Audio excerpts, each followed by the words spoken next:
Арыбаңыздар, ардактуу биздин YouTube каналыбыздын угармандары.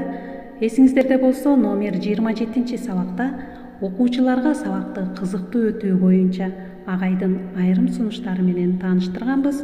Ал эми бүгүнкү чыгарылышта ошол эле теманы улай 15-сунуштан 30-сунушка чейин агайдын сунуштары менен тааныша аласыздар.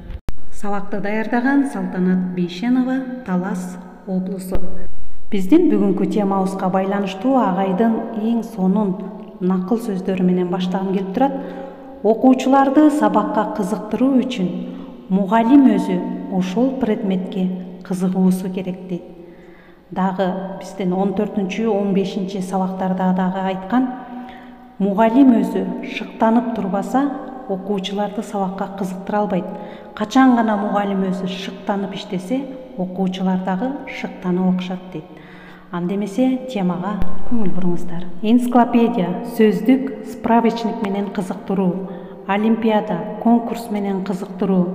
Демек, урматтуу кесиптештер, окуучуларды сабак өтүүдө кызыктыруу үчүн алдындагы окуу китеби менен эле чектелбестен, ошол предметибизге байланыштуу энциклопедиялар, сөздүк, справочник менен дагы балдарды кызыктырып сабак өтсөк болот. Ата-энесине айтып кызыктыруу, ага эжесин тартуу, практикалык, лабораториялык иш менен кызыктыруу. Демек, предметибизде ошол сабагыбызга ылайыктуу лабораториялык иштер менен дагы окуучуларды кызыктырып, ошол предметке кызыгуусун арттырсак болот. Проблемалык жагдай түзүп кызыктыруу, ошондой эле дебат, дискуссия аркылуу кызыктыруу, үлгү мисал аркылуу кызыктыруу, өзүнө өзү салыштырып, өзгөрүүсүн белгилеп кызыктыруу жана ата-энесине кат, алкыш баракчасы аркылуу кызыктыруу. Демек, урматтуу кесиптештер, мына ушуну дагы өзүбүздүн күнүмдүк практикада дагы пайдалансак жакшы болот. Ата-энесине алкыш баракчасы аркылуу. Демек, окуучу ошол баракчаны ата-энесине алып барганда, сөзсүз түрдө ата-энеси, үй бүлө мүчөлөрү аны куттуктап, кубатташат. Анан окуучунун дагы сабакка болгон кызыгуусу артат.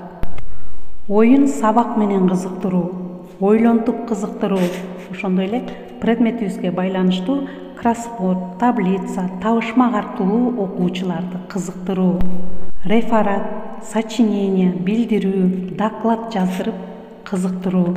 Демек, ошол өзүбүздүн өтүп жаткан темабызга байланыштуу окуучулардын өздөрүнө реферат, дилбаян, эссе, билдирүү, доклад жаздырып дагы ошол окуучунун сабакка болгон кызыгуусун арттырсак болот. Көңүл буруңуздар, урматтуу кесиптештер, сындатып, далилдетип кызыктыруу. Бул жери дагы мага абдан жакты, анткени сабакта жалпы жандуу болот. Ошол темага болгон окуучулардын өздөрүнүн көз карашы, далилдеп, сындап, ой пикирлерин айтышып, дискуссия болот дагы, анан предметке болгон окуучунун кызыгуусу артат. Окуучуларды сабакка кызыктыруунун 29-сунушу улуу инсандардын өмүр баяны менен кызыктыруу. Мында, урматтуу кесиптештер, ар бир мугалим өзүнүн чыгармачылыгына жараша ушул бөлүгүн дагы алсаңыздар болот. Темаңыздарга байланыштуу улуу инсандардын өмүр жолун, аткарган кызматын темаңыздарга байланыштырып, ошол инсан тууралуу айтып туруп, анан темага өтсөңүздөр абдан кызыктуу болот. 30-сунуш окуучулардын тажрыйбасы менен кызыктыруу. Андемесе, урматтуу кесиптештер, ушуну менен бүгүнкү чыгарылышыбызды жыйынтыктайбыз. Өткөн сабакта 15 сунуш менен тааныштырдык. Ал эми бүгүнкү сабагыбызда дагы 15 сунушту айттым. Эгерде жакшылап маани берип уксаңыздар, ар бир сунуштун астында эң сонун идея жатат. Ошону өзүңүздөргө конспекттелеп жазып, ойлонуп, сабакта дагы пайдалансаңыздар абдан жакшы болот. Көңүл бурганыңыздарга чоң рахмат.